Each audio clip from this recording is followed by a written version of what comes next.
Trailer drops, Gamecube game news, and problems with the law, all that and more. Welcome to News of the Week, the segment where I talk about the most important or the most interesting news of the past week.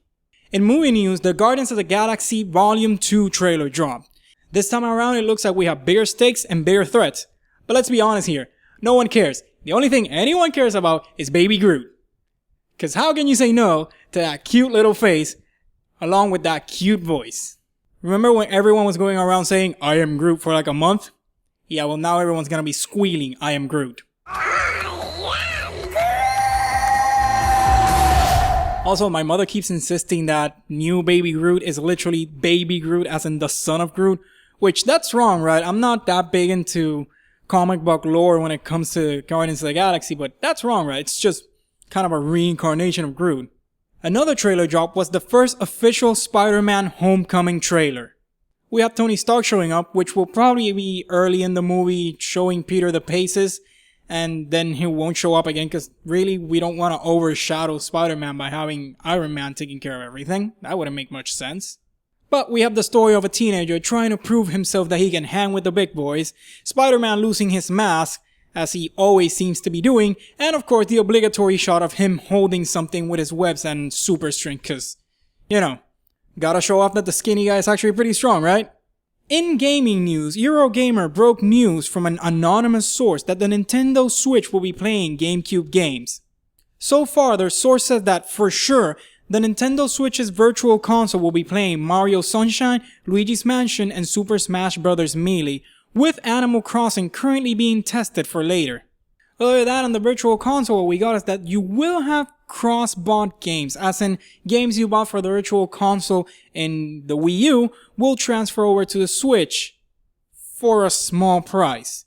You won't have to buy them all over again, but you still do have to pay a small fee in order to get them on your Switch. Which really, Nintendo? When are we just gonna get cross-bought? In other news, the Tales of Berseria demo is dropping on January 10th, but the big news here is that a video showing off the voice acting in English was released, and fans are not happy about some censorship that they came across in that video. The scene was basically changed from a guy stabbing a kid right through the chest and holding him up and then throwing him down a hole, to the guy making him float by magic, still killing the kid, stabbing him with magic instead of a sword, and the kid falling down the hole. Bandai Namco Entertainment decided to reply to their fans in their official Facebook account, saying, the violence depicted in the original Japanese scene in Tales of Berseria would not allow us to keep our current 16 rating. A major change in our rating wouldn't have allowed to share the game with as many fans as we'd like, and it would have prevented us many opportunities to show the game on social networks, websites, and even during events. Therefore, instead of deleting the scene, we decided to rework a portion of the scene to keep its importance in the story. We've ensured its impact in the story is the same. Even if the exact actions are different, their consequences are exactly the same. We made this modification out of necessity. Be sure of that. End of the day, it's true what they're saying. The importance of the scene remains the same, just the high degree of impact for the viewers, not for the characters involved, is what changes. In video game companies being cool news, turns out, aside from making good games, Blizzard is a pretty cool company as well. Rhetoric Eclectic made a post saying that throughout a couple of days in September, his loot boxes, in-game items from the summer games, and his currency started disappearing. It got so bad that he lost all of his items from the summer game, which were all of the items, and his currency was at negative 42,535. After going back and forth with Microsoft and Blizzard, it turns out that PayPal had issued a chargeback on his purchases. The Microsoft servers of Overwatch registered the chargeback, but they didn't register the almost immediate reversal that PayPal had made of that chargeback. Because of that, they started taking away all his stuff. Thankfully, this has all been solved because good guy Blizzard has credited Eclectic with 500 loot boxes. With them, he managed to get all of his items back and his currency, so nice one, Blizzard. You definitely deserve a round of applause for great customer service. Moving on, Russian members of parliament claim that FIFA 17 is introducing gay propaganda into Russia. FIFA 17 had made an event where players could get rainbow-colored shoelaces for their characters in the game's Ultimate Team mode. This was in support of Rainbow Laces, a campaign made by Stonehall, a UK-based LGBT rights group. Somehow, Russian parliament got wind of this, and they're pretty angry seeing as anything LGBT related is illegal in Russia.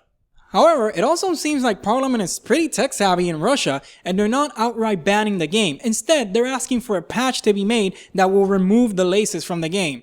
Right now, there's still no news whether that patch has been made or not, or if it will be made. However, parliament is saying that if the patch is not made, they'll be forced to take harsher measures. Seriously, I get that it's the law, and the laws are meant to be followed, but sometimes the laws are stupid and they should be changed. Just Google up stupid laws or weird laws and you'll find some really strange stuff in there. For example, I don't remember what state it is, but there's a state where you can't give your fish beer.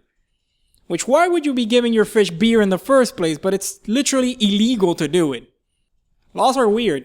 In more law-related gaming news, the South Korean government has made an amendment to a law effectively making it illegal to manufacture and distribute programs prohibited by a game company's terms of service. In other words, hacking programs, aimbots, bots in general, scripts, anything that's against the terms of service laid out by a game company is now illegal. The punishment? Up to 5 years in jail or $43,000. Honestly, that's pretty cool, especially in South Korea where the esports scene is so huge. It's pretty important for them to keep everything lawful.